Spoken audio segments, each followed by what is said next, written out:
ijue nguvu ya sadaka yako.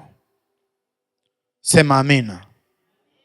Wangapi tunajua nguvu ya sadaka tunazozitoa? Ni wangapi? Unaweza ukashindwa kumtolea Mungu, kumwandalia Mungu matoleo kwa kutokujua nguvu ya matoleo ambayo unayatoa. Sadaka ni nini? Sadaka ni tendo la kutoa kitu cha thamani kwa Mungu kama ishara ya ibada, shukrani, utii au upendo. Sadaka ni tendo la kutoa kitu cha thamani kwa Mungu kama ishara ya ibada, shukrani, utii au upendo. Ni utaratibu unaomuunganisha mtoaji na Mungu wake. Sadaka ni utaratibu unaotuunganisha sisi na Mungu. Sadaka inaweza kuwa mali kwa maana ya fedha, mazao, wanyama. Katika Agano la Kale, watu waliweza kumtolea Mungu sadaka za wanyama wa kuteketezwa. Waliweza kumtolea Mungu sadaka za dhahabu, vito vya thamani kwa ajili ya kujiunganisha wao na Mungu wao. Baada ya ujio wa Yesu Kristo, baada ya ukombozi tulioupata msalabani kupitia Bwana wetu Yesu Kristo, alijitoa kama sadaka ya kuteketezwa kwa ajili ya ukombozi wetu. Sema amina. Ndiyo maana katika nyakati hizi hatuwezi kutoa sadaka ya kuteketezwa, kwa sababu yupo mwana kondoo aliyeteketezwa kwa ajili ya dhambi zetu. Sadaka sema ni kitu chenye thamani kinachotolewa kwa Bwana Mungu bila kuhakiki matumizi yake. Na leo nitakufundisha nini kazi ya sadaka unayoitoa. Lakini kwa nini tutoe sadaka? Watu wengi wanashindwa kumtolea Mungu kwa sababu ya kutokujua nguvu ya sadaka tunazozitoa. Kwambia sasa mimi kuja kwangu tu kanisani ni sadaka iliyotosha. Kweli? Tutapata kufundishana na kujua, je, ni kweli kuja kwako kwenye nyumba ya Mungu kushiriki ibada takatifu inatosha tu kuwa sadaka? Ijue nguvu ya sadaka yako. Mungu wetu ndiye alianzisha kutoa sadaka. Sadaka ni agizo la Mungu mwenyewe, kwa sababu hata yeye alitoa sadaka. Tunapata kuona katika kitabu cha Mathayo Mtakatifu 3:16 mpaka 17. Maandiko matakatifu yanasema, kwa maana jinsi hii Mungu aliupenda ulimwengu hata akamtoa mwana wake wa pekee, ili kila amwaminie asipotee, bali awe na uzima wa milele. Akamtoa, alimfanya mwanae wa pekee kuwa sadaka ya kuteketezwa kwa ajili ya dhambi zetu. Alimfanya mwanae wa pekee kuwa sadaka ya ukombozi, ili tupate kurithi uzima wa milele. Sema amina. Kama Mungu mwenyewe alitoa sadaka, mimi ni nani? Kama Mungu mwenyewe alitoa sadaka, wewe ni nani?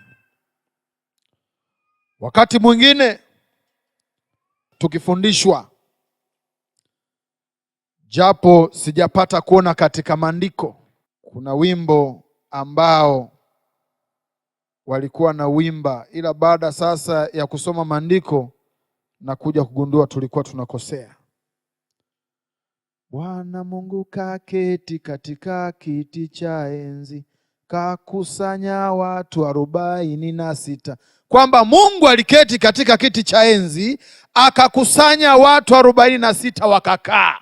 Akaanza kuuliza, ni nani ni mtume duniani niende kuokoa wanadamu? Wimbo unasema kainuka Yesu kwa upole na huruma, kwamba nitume mimi. Kwenye maandiko hayapo, hakuna kikao kilichokaliwa mbinguni. Kwa sababu kama ni hivyo, tunasema sasa Yesu alijitoa mwenyewe, sio Mungu tena.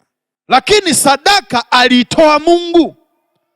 Kwani unapotaka kuchinja kuku anajitoa mwenyewe, nichinje mimi? Watumishi wa Mungu, yaani unachagua mbuzi aliyonona na kuambia mimi nimenona, nafaa kuwa kitoweo, nitoe mimi. Anayemiliki mali ndio anajua kiasi gani atoe. Anayemiliki wanyama ndio anajua mnyama gani amenona nimtoe, na sio mnyama kujichagua mwenyewe. Amen. Tunafundishwa tuweze kuyakagua maandiko kama Waberoya, kwa sababu tunaweze kuwa tunafundishwa, kumbe tunachofundishwa sio ukweli. Tunakuwa katika uongo, nasi tunakuwa waongo pasipo kujua. Kwa hiyo Mungu mwenyewe tunaona kwamba ndiye mwanzilishi wa kutoa sadaka. Kwa namna gani? Alimtoa mwanae wa pekee kwa ulimwengu, ili kila atakayemwamini asipotee, bali awe na uzima wa milele. Sasa tujifunze, ni zipi sifa za mtoaji? Kipi kifanyike kwanza ndiyo upate kumtolea Mungu? Kila mtu anapaswa kumtolea Mungu sadaka? Jibu ni ndio, anapaswa. Ila awe na sifa zipi? Sifa hizi unazitengeneza mwenyewe na wala sio mtu yoyote. Kwa sababu gani? Kwa sababu wewe ndiye unayejiunganisha na Mungu wako, na wala sio mimi, na wala sio kaka yako, na wala sio baba yako, na wala sio mama yako. Ni wewe mwenyewe. Usiseme mimi ni mtenda dhambi sana kwa sababu baba ameokoka, ngoja nikatoe sadaka kupitia wokovu wa baba yangu, Mungu ataipokea na kufanya kitu. Hapana, hapo tutakuwa tunajidanganya. Sifa ya kwanza ya mtoaji wa sadaka inayokubalika na Mungu inatakiwa, sifa ya kwanza ni kufanya mwili wako kuwa patakatifu pa watakatifu. Ndiyo maana nilifundisha somo la kusafisha hekalu la Mungu, na tukajifunza hekalu la Mungu ni nini na imegawanyika katika sehemu ngapi. Tukapata kujua kwamba mwili wa aliyeokoka ni hekalu la Mungu.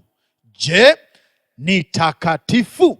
Mungu anastahili kukaa? Mungu hakai mahali pachafu. Mungu hakai mahali ambapo sio patakatifu. Ili ukamtolee Mungu na sadaka yako ikapata kibali, ni kufanya mwili wako kuwa patakatifu pa watakatifu, au patakatifu pa patakatifu. Amen. Matendo yako nje ya kanisa ni yapi? Shughuli zako nje ya kanisa ni zipi?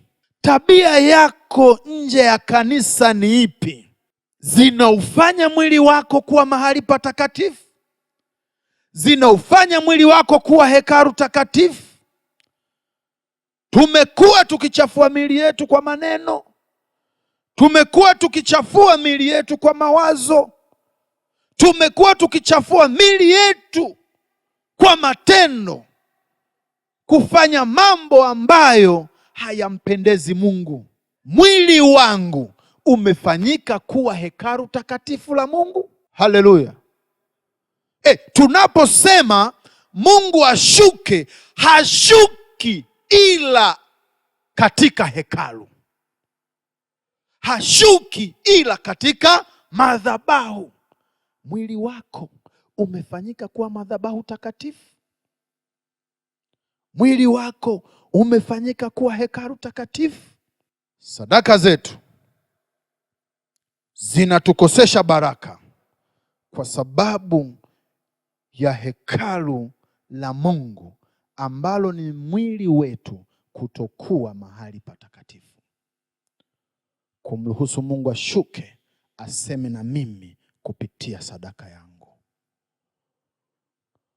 Ukisoma kitabu cha Warumi 12:1, maandiko matakatifu yanasema, basi ndugu zangu na wasihi kwa huruma zake Mungu, itoeni miili yenu iwe dhabihu iliyo hai, takatifu, ya kumpendeza Mungu, ndiyo ibada yenu yenye maana.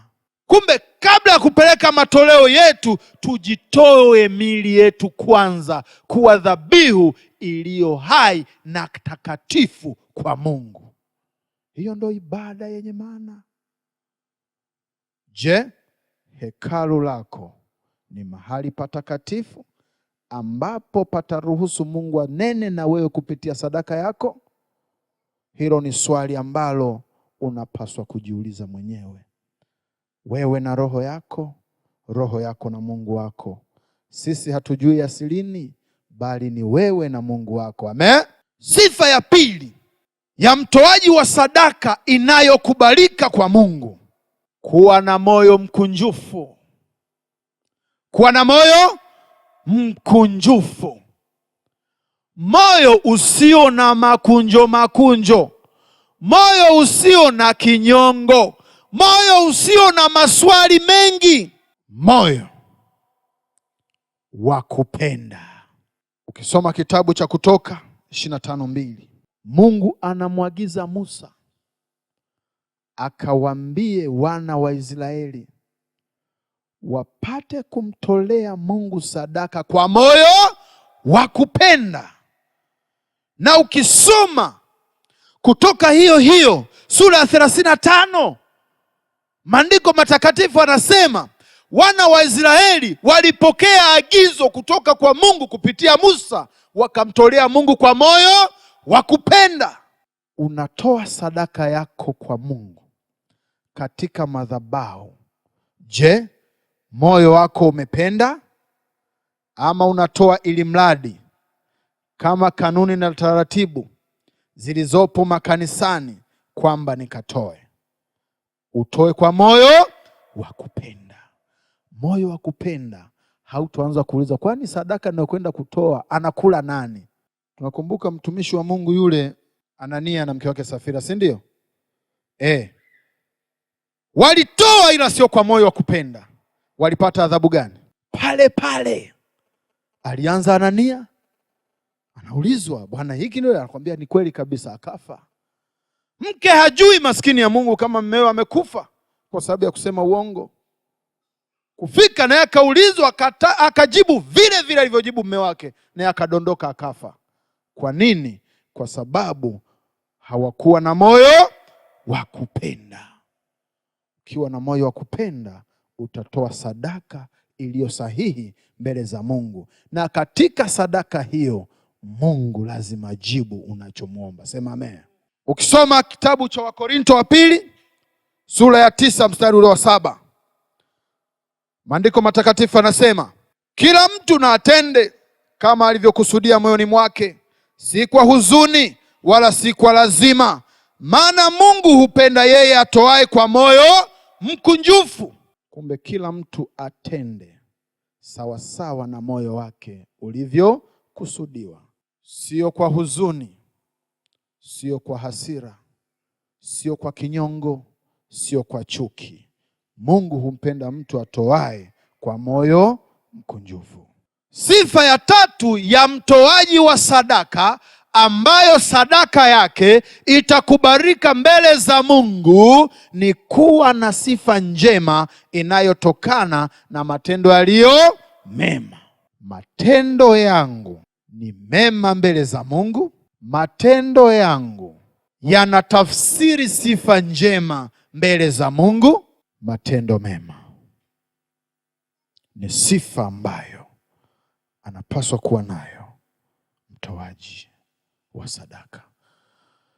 Sio sadaka tu, hata katika mambo mbalimbali unayomwomba Mungu anashindwa kukujibu kwa sababu ya kutokuwa na sifa njema, ya kutokuwa na tabia njema, ya kutokuwa na tafsiri nzuri machoni kwa Mungu.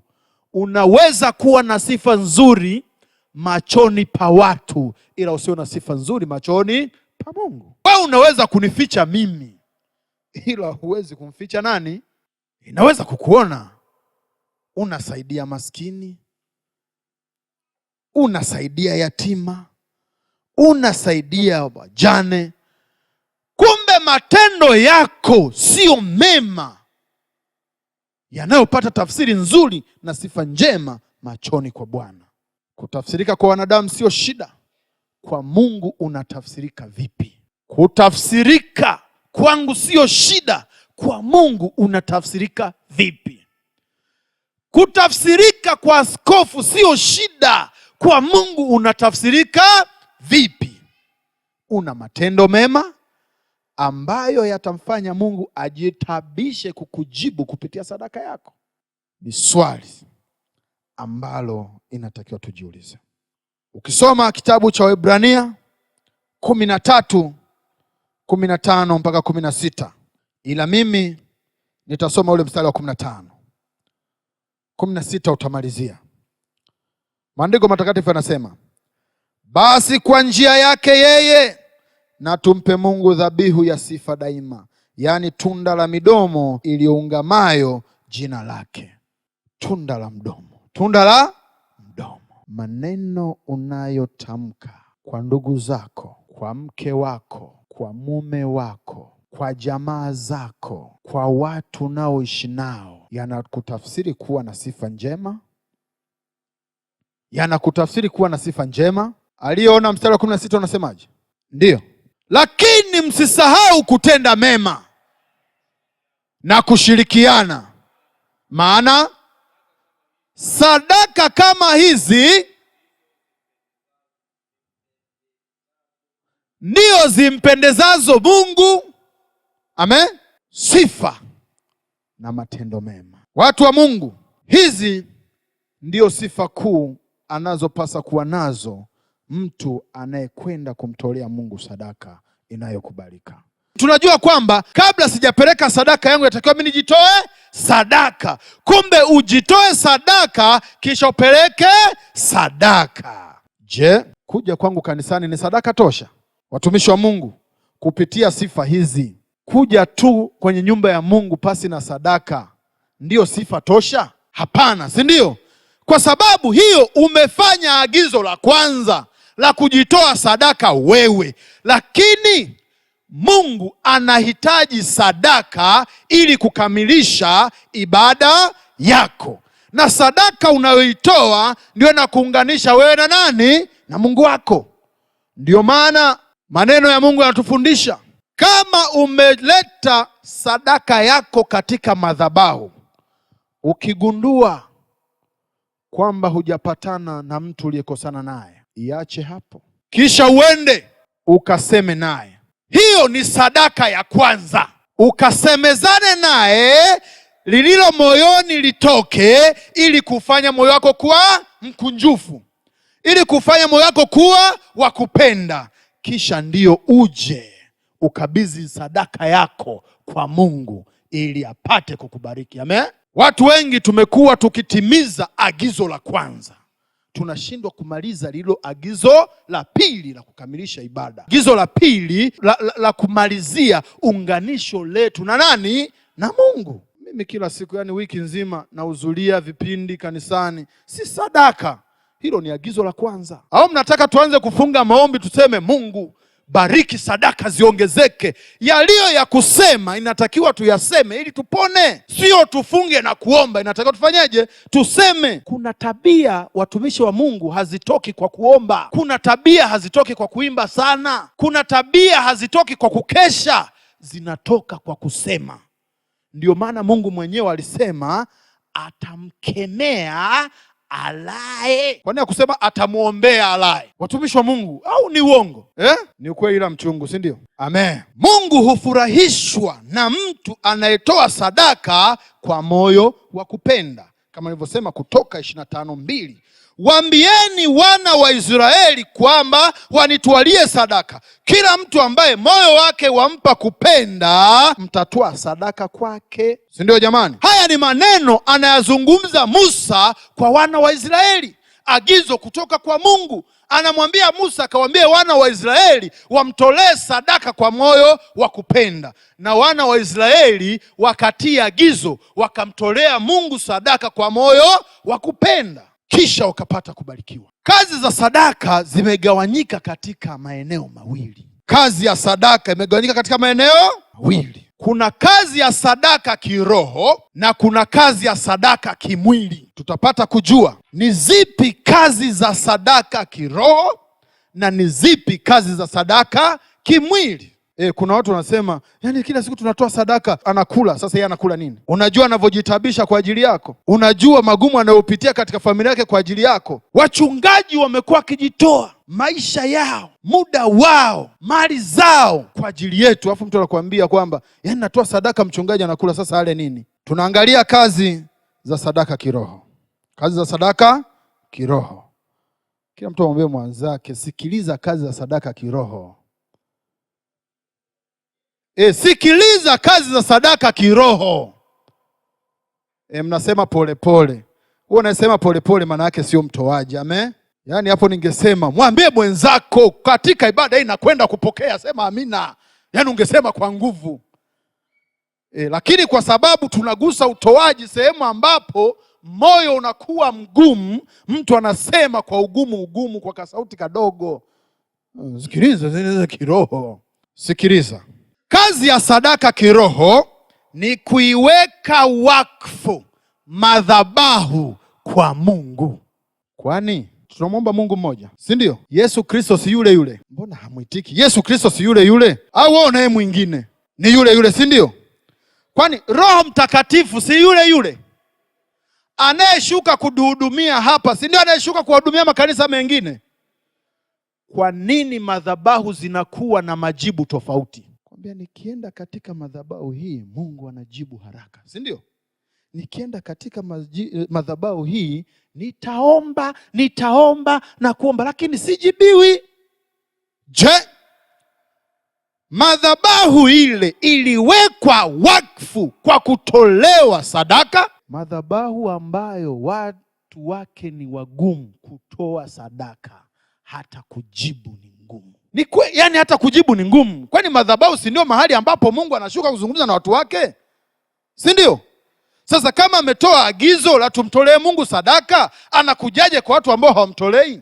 Mimi nilikuja tu hapa, kwa kweli nilipiga tu goti nikasikia Mungu ananihudumia. Kwa nini? Kwa sababu ni madhabahu ambayo watu wake wanatoa sadaka kwa moyo wa kupenda. Ukisoma kitabu cha Hesabu sura ile ya 7 na mstari wa 10, Maandiko yanasema, kisha wale wakuu wakatoa matoleo kwa ajili ya kuiweka wakfu madhabahu. Kisha wale wakuu wakatoa matoleo, wakatoa sadaka kwa ajili ya kuiweka wakfu madhabahu. Kumbe tunapotoa matoleo yetu kwa Mungu, tunaiweka wakfu madhabahu yetu. Kwa nani? Kwa Mungu. Tunamruhusu Mungu ashuke kutuhudumia katika madhabahu hii. Sema amina. Lakini wote tunakumbuka habari ya Nuhu na safina. Wakati Mungu anamuagiza Nuhu kujenga safina, si ndio? Maandiko yanasema baada ya siku 150. Siku 150 sawa na miezi mingapi? Zaidi ya 3, si ndio? Ilikuwa inakaribia 5, si ndio? Mwezi mmoja si una siku 30? 30 mara 5 unapata ni 15. Kwanza ni miezi 5 kabisa, si ndio? Gharika ile imedumu kwa miezi 5. Kumbe jamani, hizi mbingu zina madirisha, nyie acheni. Yaani wakati Masanja Mkandamizaji anaomba ule wimbo wake gharika ya Nuhu, alikuwa anasema Mungu akang'oa koki. Sasa uking'oa koki bado maji hayatoshi. Yeye alifungua madirisha, maji yakamwagika. Baada ya siku 150 ndiyo maji yanapungua. Ile safina ikapata kutua kwenye mlima Ararati. Maandiko yanasema mlima Ararati. Kabla ya Nuhu, wakati Nuhu anataka kutoka, alifanya majaribio kwanza, akatuma ndege wa kwanza. Je, atapata sehemu ya kutua?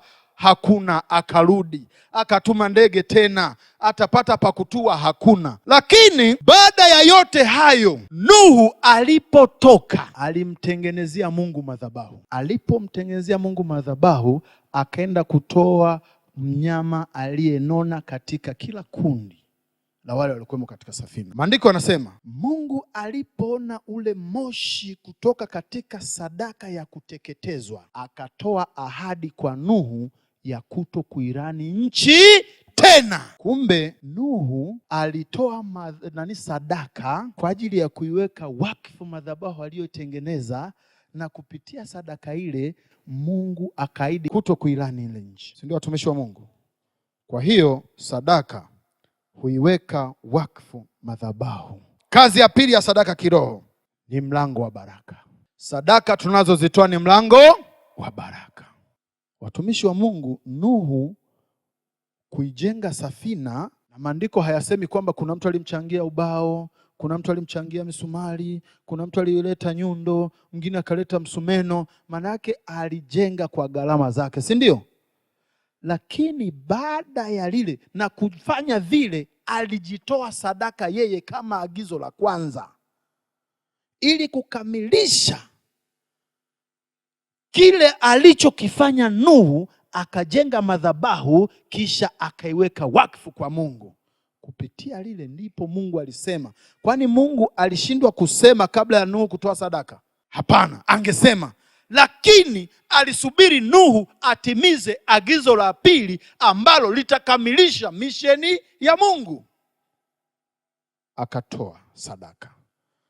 Baada ya kuweka wakfu madhabahu ile, ndipo akapata ahadi ya nchi ile kuto kuraniwa tena. Sadaka ni mlango wa baraka. Ukienda kusoma maandiko haya, kama Mungu alipata kuwabariki kina Kornelio waliokuwa wakiwapa watu zawadi, je, wewe utakayemtolea Mungu sadaka atakufanya nini? Soma kitabu kitakatifu Matendo ya Mitume sura ya 11-8, unakuja kupata habari ya Kornelio.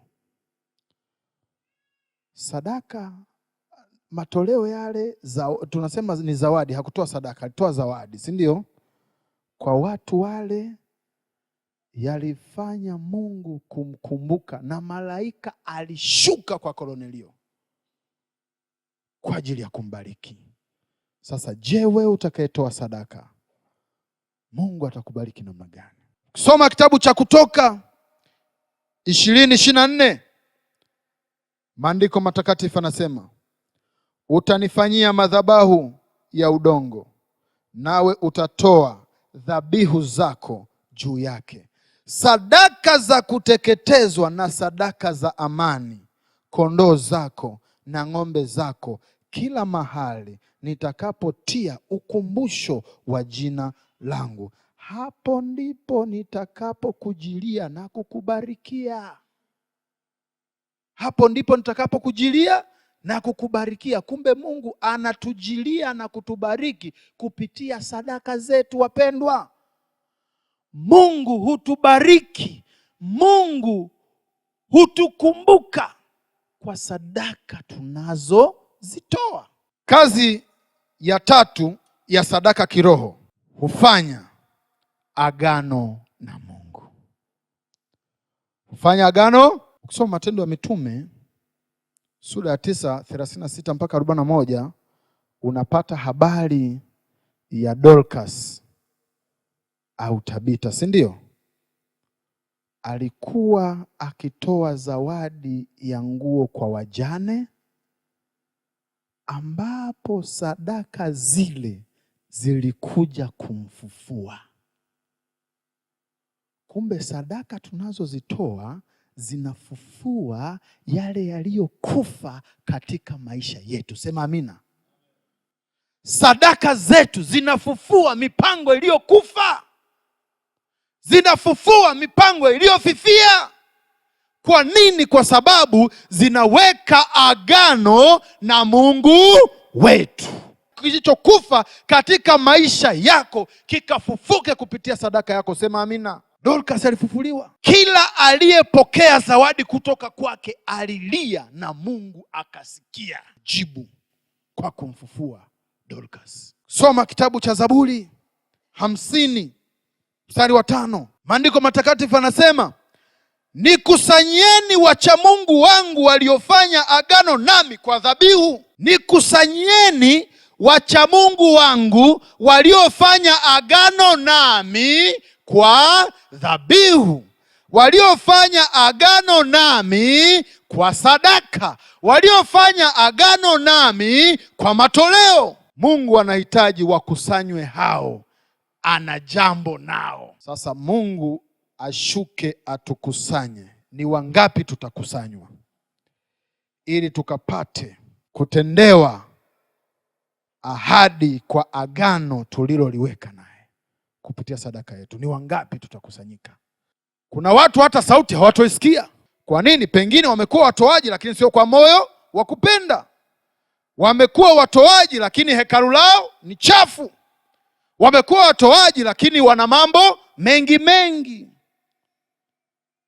Mungu anahitaji wacha Mungu wake walioweka agano naye kwa sadaka wakusanywe. Ana jambo nao. Sijui tutaisikia sauti yake, sijui hatutoisikia sauti yake. Naomba mmoja awe ameandaa kusoma Mathayo Mtakatifu sura ya 6 19-21. Lakini inatakiwa tuwe wacha Mungu ili tupate kukusanywa. Mungu atimize agano tuliloliweka kwake kupitia sadaka yetu. Watu wengi sana wamekuwa wakiitwa wacha Mungu. Watu wengi sana wamekuwa wakiitwa walokole. Na makanisa yetu haya Kipentekoste ndio kila mtu ajua yule ni mlokole, yule ni mlokole, si ndio? Sifa ya ulokole ndio sifa ya uchamungu. Lakini ulokole wangu, uchamungu wangu na uthibitike kwa matendo yangu. Amen. Ulokole wangu, uchamungu wangu na uthibitike kwa matendo yangu. Sasa Mungu anaagiza, anasema nikusanyeni wachamungu wangu. Wachamungu wake ni wale wanaozitii na kuzifuata amri zake, si ndio? Ndio anataka wakusanywe. Lakini uchamungu tu hautoshi. Walioweka agano nami kwa sadaka zao. Mimi tu nikishaenda kanisani, si sadaka jamani, nimeshatoa sadaka ya muda. Alisema nani? Hilo ni agizo la kwanza. Inatakiwa ukamilishe agizo kwa agizo la pili, si ndio? La kumtolea Mungu matoleo, ili apate kusema, apate kujibu. Ambiwa shika sadaka yako, shika sadaka yako, sema na sadaka yako, nena na sadaka yako. Kila mtu anaomba, Baba bariki sadaka hii, ikajibu mahitaji yangu, ikajibu haja ya moyo wangu. Mungu wa uzima, unajua shida ninazopitia, sadaka hii ikaseme na wewe. Sadaka ikaseme na Mungu. inasema na Mungu kama hekalu lilotoa ni takatifu mbele zake, si ndio? Ukitoka hapa umeenda kuiba, ukitoka hapa umeenda kwenye uzinzi, ukitoka hapa umeenda wapi? Unataka Mungu, yani sadaka yako ndiye ikakusemee badala ya wewe kusema na Mungu. Sema na Mungu wako, ndiyo sadaka ipate nguvu. Kazi ya kiroho ya 4 ya sadaka, inatengeneza mahali pazuri mbinguni ambako moyo wako ndipo utakapo kuwepo. Sadaka inatengeneza mahali pazuri mbinguni, na mahali pazuri mbinguni panajulikana kama hazina. Panajulikana kama hazina, ambapo ndiyo moyo wako utapata kuwepo. Kumbe unaweza kuwa duniani wakati moyo wako uko wapi? Mbinguni. Si ndio wapendwa? Kwa sadaka zako, yani wako duniani tunashandaraizi pamoja, tunasifu pamoja, kumbe mwenzetu moyo wetu uko wapi? Mbinguni. Kwa nini? Kwa sababu ya sadaka yako. Mathayo mtakatifu 6:19-21. Mathayo mtakatifu ndio sura ya 6 mstari wa 19. Ndio. Neno la Mungu linasema, unasema msijiwekee hazina duniani. Msijiwekee hazina duniani. Nondo na kutu viharibupo. Nondo na kutu viharibupo. Na wevi huvunja na kuiba. Na wevi watavunja na waibe ukiweka duniani. Bali jiwekeeni hazina mbinguni. Jiwekeeni hazina mbinguni, kusikoharibika kitu kwa nondo wala kutu. Kusikoharibika kitu kwa nondo wala kutu. Wala wevi hawavunji wala hawaibi. Wala wezi hawapati kuvunja na kuiba. Kwa kuwa hazina yako ilipo, ndipo utakapo kuwako na moyo wako. Amina, sema amina. Tujijengee hazina zetu mbinguni, mahali ambapo sio mwizi, sio nondo wala kutu vitaharibu. Tusijenge hazina yetu duniani. Unaijengaje hazina yako duniani? Ni swali ambalo inatakiwa tujiulize. Hazina duniani inajengwa kwa mambo mengi. Unaweza ukasaidia wajane, ukasaidia mayatima, ukafadhili sherehe mbalimbali za midundiko na nini, ukasifika duniani. Hapo umejenga hazina yako wapi?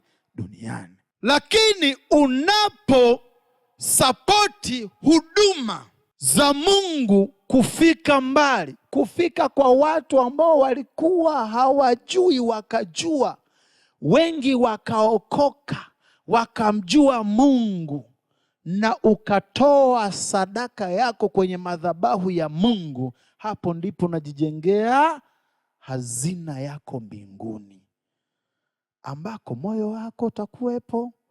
Ukijenga duniani utakuwa moyo wako duniani, na ukifa moyo wako unaenda motoni, si ndio? Lakini moyo kama uko mbinguni, mahali ambapo hazina yako ipo, yani we shetani utamsikia kwenye vyombo vya habari na wala hutomjua. Tuache kujenga hazina zetu duniani, bali tujenge wapi? Mbinguni. Sasa je, ni zipi kazi za sadaka kimwili? Mahali ambapo ndio wengi wamekuwa wanauliza maswali pasipo kujua na mkosea Mungu wao. Kazi za sadaka kimwili: moja, ni kuiwezesha injili ifike mbali zaidi na watu wengi wapate kumjua Mungu na kuokoka. Kazi ya sadaka kimwili ni kuiwezesha injili ifike mbali zaidi kwa watu wengi waweze kumjua Mungu, wapate kuokoka. Hiyo ni kazi ya sadaka. Ukisoma kitabu cha Warumi sura ya 10 mstari wa 15 inasema, tena wahubirije wasipopelekwa? Watahubirije wasipopelekwa? Wanapelekwa na nani? Wanapelekwa na kanisa. Kupitia nini? Kupitia sadaka zetu. Kwa hiyo kazi ya kwanza ya sadaka ni kuiwezesha injili ifike mbali zaidi, kwa watu ambao walikuwa hawajui Mungu wapate kumjua Mungu na waokoke. Kazi ya pili kimwili, sadaka, matumizi ya watumishi wa Mungu. Matumizi ya watumishi wa Mungu. Sio tunakwambia kwamba mimi natoa sadaka, anakula mchungaji. Unataka ale nini? Mbona ukiwa na shida zako husiti kumwendea? Mapepo yamekusugua kweli kweli. Unaona, baba mchungaji, ninasumbuliwa na mapepo. Yaani kwa kweli silali usiku. Kwenye shida unamkumbuka mchungaji, unamkumbuka mtumishi wa Mungu. Kwenye raha unaponda peke yako. Hujui kama sadaka unayoitoa ndio inawezesha yeye kuishi na kuendelea kuifanya kazi ya Mungu. Sema amina. Kwa hiyo kuanzia leo usianze kusema natoa sadaka, watumishi wa Mungu wanakula. Sasa unataka leo, kwani wewe ukilima shamba si unakula, si ndio? Yeye shamba lake ni lipi? Kila siku yuko hapa kugombana na changamoto zetu kiroho na kimwili. Lakini mtu anasema kwamba watumishi wa Mungu wanakula. Kwa hiyo jue kazi ya sadaka kimwili ni kwa matumizi ya watumishi wa Mungu. Ukisoma kitabu cha Hesabu mstari wa 18, sura ya 18 mstari wa 21 inasema, na wana wa Lawi nimewapa zaka yote katika Israeli kuwa urithi wao. Zaka tunazozitoa Mungu amewapa watumishi wa Mungu kuwa urithi wao. Sio mimi, ni maandiko. Badala ya huo utumishi wa utumikiao, maana ni huo utumishi wa hema ya kukutania. Utumishi wa hema wa kukutania si kanisa mahali ambapo tunakutana? Si ndio mahali ambapo tunakutana? Si ndio watumishi wa Mungu hapo kila siku kulichunga kanisa ambalo linatakiwa tulete shida zetu, kupitia wao Mungu aseme neno kwetu, si ndio? Haya ni maandiko. Kwa matumizi ya watumishi wa Mungu ni pamoja na sadaka tunayofanyaje? Tunayoitoa. Wapo watu wamekuwa wakichukuliwa kuja kuhesabu sadaka zinazotoka. Ukihesabu kwa mwezi, yaani mtumishi wa Mungu wetu kusema bwana tukuajiri, uache kazi zako zote ufanye hiyo, ukubali, unakimbia. Unafanyeje? Unakimbia. Inatakiwa kanisa tupandishe uwakili. Uwakili ni matoleo. Sawa jamani? La sivyo tutakosa watumishi wa Mungu wanaofundisha kweli ya Mungu kwa sababu ya mikono yetu kuwa nini? Mifupi. Ndio maana juzi nilisema, tulipokuwa RCF tunasema RCF upendo daima popote, si ndio? Mara ngapi tumejitabisha kuwatembelea watumishi wa Mungu wanapoishi? Ni mara ngapi? Maisha yametufanya kuwa bize. Tunasahau watu ambao wanapambana na mioyo yetu. Watu ambao kila siku wanapiga magoti, wanafunga kwa ajili ya kutuombea. Hata kuwatembelea tu kujua mtumishi wa Mungu umeamkaje, umeshindaje, hatufanyi. Ndio upendo aliosema Mungu? Ndio upendo aliosema yeye? Kwa sababu alisema yeye ni pendo, si ndio? Yeye ni pendo. Tukikaa katika pendo lake tutapata kuijua kweli, na hiyo kweli itatuweka huru, si ndio? Au ametupa uhuru umepitiliza watumishi wa Mungu, au ametupa uhuru umepitiliza? Maana uhuru uliopitiliza nao ni tatizo, si ndio? Kazi ya tatu ya sadaka tunazozitoa ni kuhudumia wahitaji. Ni kuhudumia wahitaji, wajane, maskini, yatima, watu mbalimbali wenye uhitaji. Ndiyo kazi ya sadaka. Wajane ni wahitaji. sababu wakati mwingine wamepoteza watu ambao walikuwa ni nguzo muhimu katika maisha yao. Yatima wamepoteza wazazi wao, ni wahitaji. Na maandiko yanasema hiyo ndiyo dini iliyo safi, na dini iliyo safi ndiyo dini ya Mungu. Ukisoma kitabu cha Yakobo sura ya 1 mstari wa 27, maandiko yanasema dini iliyo safi isiyo na taka mbele za Mungu Baba ni hii. Ipi hiyo? Kwenda kuwatazama yatima na wajane katika dhiki yao na kujilinda na dunia pasipo mawaa. Ndiyo dini iliyo safi.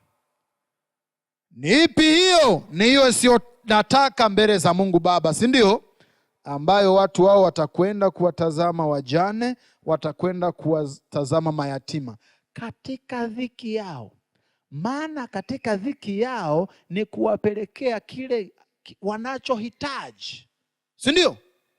Sabuni, nguo, mafuta, unga. Hivyo ndio katika dhiki yao. Nina njaa, hiyo ni dhiki kwangu, si ndio? Unapoleta chakula, maana yake umekuja kunitembelea katika dhiki yangu. Umeleta debe la nanila mahindi, umeleta debe la mchele, leta mfuko wa ngano, umeleta mafuta ya kupikia, munyu, katika dhiki yao. Amen. Wawili wanaitikia amen. Mungu mwenyewe amesema atamkemea yeye alaye. Hakusema atamuombea yeye alaye ili azidi kuwa na moyo wa kutoa, ili aje kuwa na moyo wa kutoa, si ndio? Amesema atamkemea. Kukemea ni kusema. Wewe unafikiri wakati Mungu anamwambia Musa vua viatu maana hapo ni mahali patakatifu, salisema alitoa agizo, si ndio? Hakusema naomba Musa uvue viatu maana hao akifika avue viatu. Hakuomba. Alisema yale yanayotupasa kusema lazima tuyaseme ili tupone. Mungu amesema atamkemea yeye alaye. Kusoma kitabu cha Malaki 3:11, nami kwa ajili yenu nitamkemea yeye alaye, wala hata haribu mazao ya ardhi. Atakukemea wewe ulaye. Ukisoma Biblia takatifu, maandiko yanasema Mungu atamlani yeye anayemwibia. Kama aliweza kusitisha laana kwenye nchi ambayo Nuhu alikuwepo, baada ya Nuhu kutoa sadaka, kuweka wakfu madhabahu yake, atashindwa kumlani yeye atakayekula? Ingekuwa vipi kama Nuhu asingetoa sadaka? Ingekuwa ni balaa, si ndio? Salifungua madirisha, yawezekana angefungua mlango kama kanisa huu. Sasa sijui ingekuwaje. Watumishi wa Mungu, Mungu hupenda mtu anayetoa sadaka kwa moyo wa kupenda, kwani ndiyo agizo lake. Tujue kwamba kujitoa dhabihu ni agizo la Mungu la kwanza, ila uweze kukamilisha misheni yake katika maisha yako ni kumtolea Mungu sadaka. Amen.